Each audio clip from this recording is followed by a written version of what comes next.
All of you Dodge Charger and Challenger fans who haven't been ready to take the leap into an EV just yet, you can finally take a big deep breath. In through the nose with me, out through the mouth. Charger 6-pack is finally here, so let's take a look.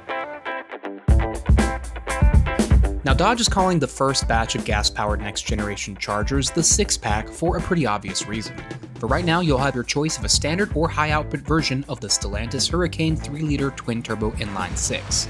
Unfortunately, Dodge is kind of putting 4-door buyers in a pinch, as only the 2-door Charger will be available with the high-output setup. With the impending return of the Hemi V8 though, it's safe to assume they'll just call that one the Charger Hemi, but knowing Dodge, I might end up being proven wrong there.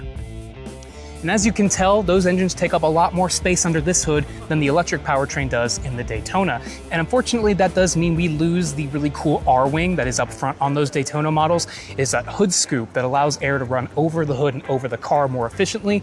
We don't have that here, but we do have a sizable hood bump and an accent piece that says 6-pack right there for you as the driver to see and remind you that you didn't go electric.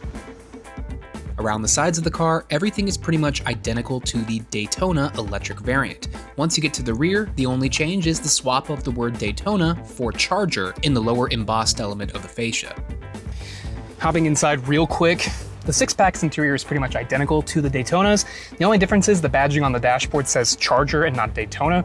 I find that a little bit odd because this is a 6-pack Charger and that's a Daytona Charger, so you'd think they would have put 6-pack there. Now let's talk about those engines. First seen in the Jeep lineup under the hood of the massive Wagoneer and Grand Wagoneer, the Hurricane Inline 6 has already proven to be a more than worthy replacement for the old V8 if you don't care about the noise. But how does it sound here in the 6-pack? Let's take a listen.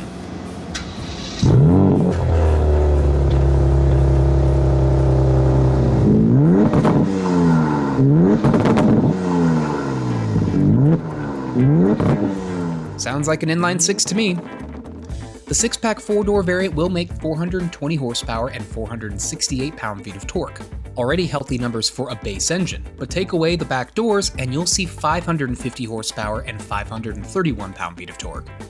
Both are paired with an 8-speed torque converter automatic, and the 2 doors will be able to scoot to 60 miles per hour in 3.9 seconds with a top speed of 177 miles per hour. I can't imagine needing more than that, but again, this is Dodge. They will push the limits with this thing just like they did the prior generation, I have no doubt about it. So the wait for the return of the gas-powered Dodge muscle car is almost over, but we still have 2 questions left to answer. How does it drive? And of course, does this twin-turbo Hurricane engine live up to the hype of the old V8s? Well, subscribe to the channel to make sure you don't miss that video when it comes out later this year.